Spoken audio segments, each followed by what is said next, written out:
Hey guys, so this is a redo and a repost of a video that I uploaded yesterday. I'm going to be uploading another one along with this one called The Universe is Using You, and I hope that you watch that one after this one because it's going to go into why I deleted the other one. But for now, let's get into this one. This is about my friend, my crazy ass friend, Maria. Give me a like while the intro plays. I told you this was going to be tough, but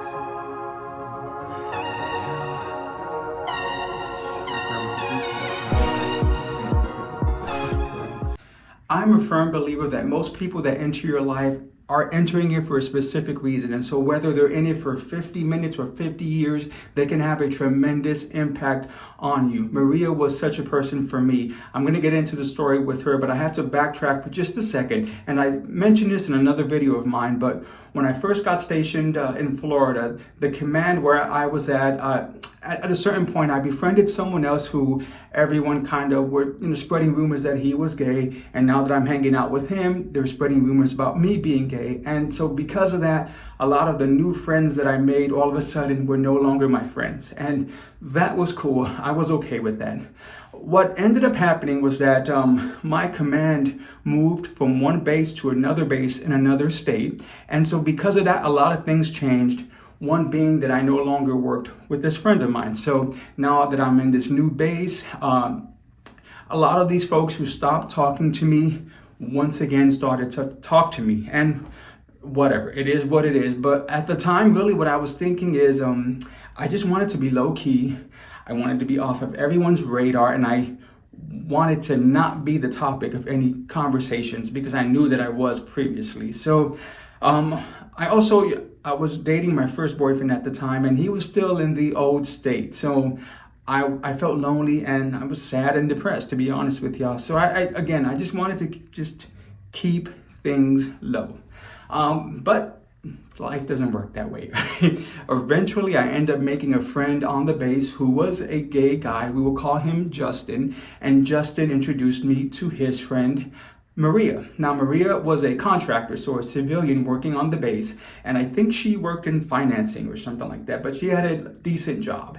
And so the three of us just started to hang out. We became really close. Maria, if I had to describe her, I would say she kind of looked like the cook, Paula Deen. She was a little bit older, very beautiful, and she kind of had that casual but elegant Southern accent, which I love. So obviously, I gravitated towards her. I thought she was a great time, just very sophisticated, well put together, always smelled good, just that type of lady. So I figured she was going to be that type of friend to me. Boy, was I wrong. She was so much more than I could have ever imagined. And so this was the first sign that I knew she was going to be a different type of friend for me. So the first time I go over to her house, and me and Justin we're in the kitchen with her, and then the phone rings, but I noticed that it's not the phone in the kitchen wasn't ringing. It was like a separate phone. So she goes, "Oh, I'll be right back." So she goes to answer the phone. Now we can hear her talking, and the first thing that I noticed was that her voice changed, and it was kind of like, "Hello, yes, well, you've been a bad boy. Oh, do you want me to spank you?" Like, we can hear the conversation, and I'm making that up. I don't remember the exact words, but we're like, ha ha ha. So when she finishes, she comes back out, and we're like, "What was that all about?" And she goes, "Oh, I'm a phone sex operator." And she said it like nonchalant, like, pass the butter. "I'm a phone sex operator." And I thought that was so freaking cool. I think I was like maybe 19 at the time. So the fact that I knew someone who was a phone sex operator, but I'm like, why? And she goes, "Why not?" She goes, "Did you hear my voice? I got a voice for it." I'm like, "Yeah, you certainly do." And she goes, "And I'm bringing joy to people, and I'm making a lot of money, so why not?" And so I thought that was super cool. Being someone who at this point in my life felt like I was living this double life, to see someone like her who was on paper kind of the opposite of me. I'm a gay male, she's a straight female, and we were both kind of living these double lives. I just thought that was super cool. Okay, so as our friendship got closer and closer, we had this thing, and I know a bunch of you gay dudes out there, especially those of a certain age, can relate, but in our friend circle, we kind of developed these female alter egos. We had like a specific female name that we gave each other, and so I was Lola.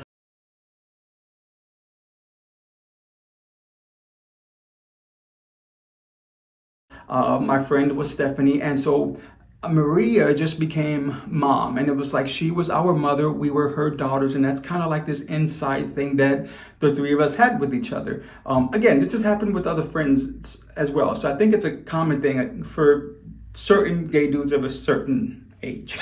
But I'm going to get into a couple of stories just to show examples of the type of friendship that we had, and how crazy Maria was. So Maria was dating an officer, a commanding officer of a vessel that had recently been docked in another state. So one weekend, the three of us decided to drive to the state so she could see her boyfriend. So we meet him, he gives us a tour of the vessel and introduces us to the entire crew. So at one point, we're just all congregated in the same area, and just out of the blue, Maria goes, well, just to let all of you guys know, because they were all men, she goes, these two, they're my daughters and they're virgins, so don't get any ideas with them because nothing's going to happen. Now, of course, they start laughing.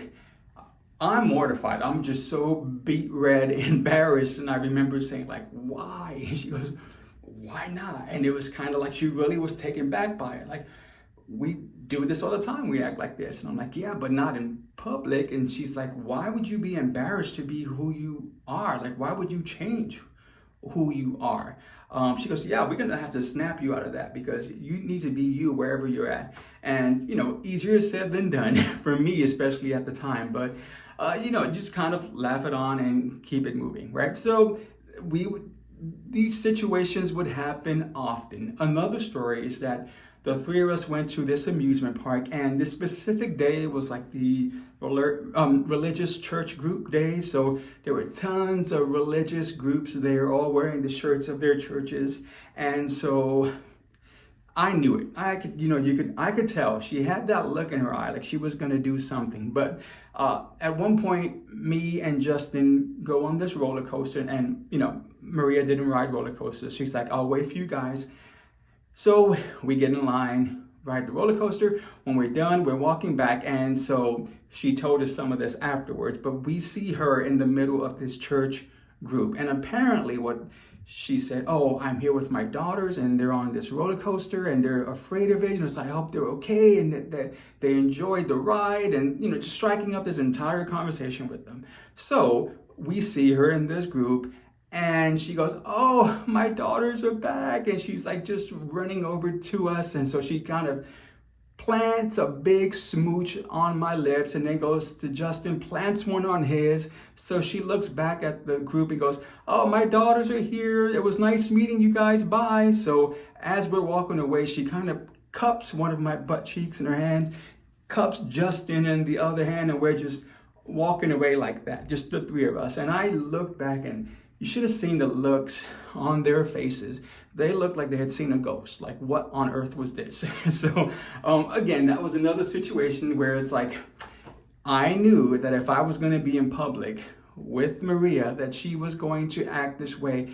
And to be honest with y'all, I loved it. You know, as in the closet that I still was with so much of my life, the fact that she kept testing me, as much as it embarrassed me, there was still the other part of me that I appreciated that. Because the other thing that I thought about, again, she was very professional. She had her daytime job. She could have easily have played this role that many other people play, where it's like, I want to live this average, ordinary life. But that was boring to her.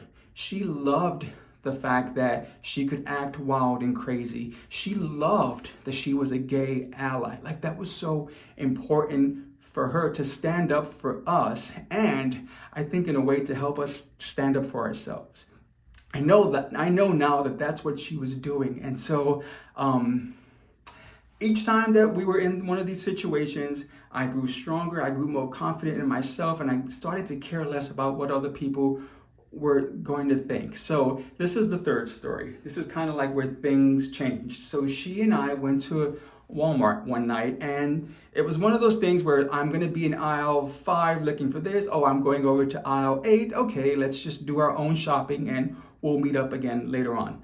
Cool. So I'm doing my shopping, and then all of a sudden I hear the intercom. Lola, your mom Marie is up here at the counter looking for you. She's worried about you. Please walk up to the front of the store and look to your left. You're going to see the customer service desk, and we'll all be there waving at you. So please come up. Your mom's looking for you. And again, it's one of those moments where I'm like, oh my gosh. So I'm walking, and you could hear that doo, doo, doo, doo, doo, doo, doo, doo, doo, doo, doo. Like that is playing in my head for a second, but then I thought, not this time, Maria, not this time. So I just, as soon as I turned the corner, I could see Maria and a few employees there.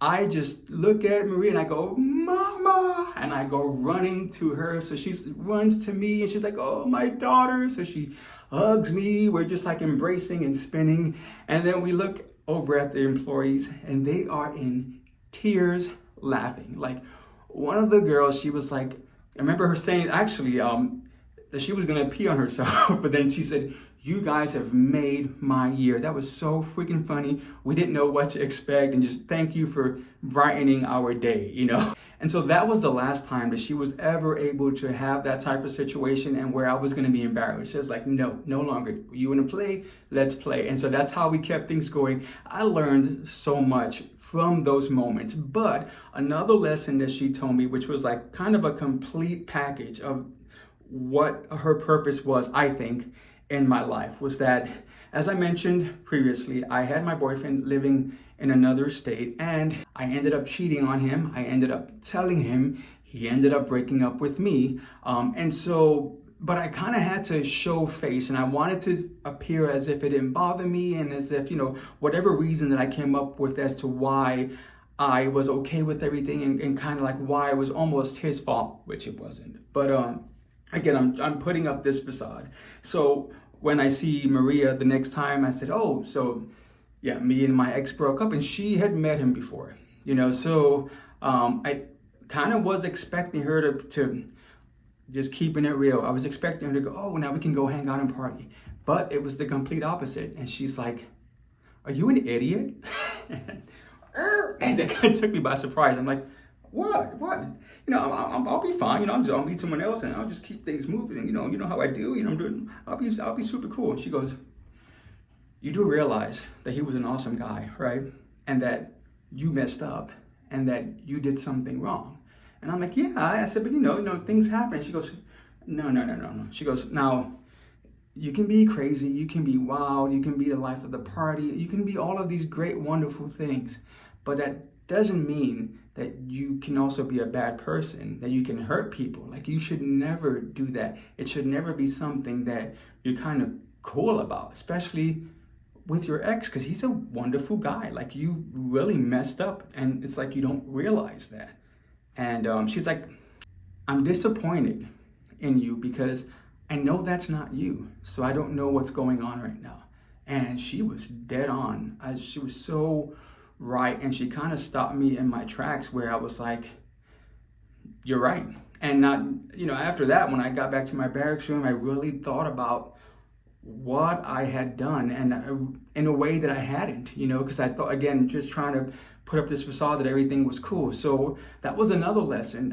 That was the beginning steps of me actually facing who I was, and which I had to do to kind of move on from the situation. So I thank her for so much. Like, she really helped me to get out of my shell. And again, it wasn't like a light switch where the moment she came into my life, everything just turned around, especially on a mental level. I still had a lot of work to do, but so much. She helped me out so much, and she was such a great impact. And so I think that it's important that when these folks enter your life and they change it the way that she did mine, that you kind of just have to give thanks whenever possible.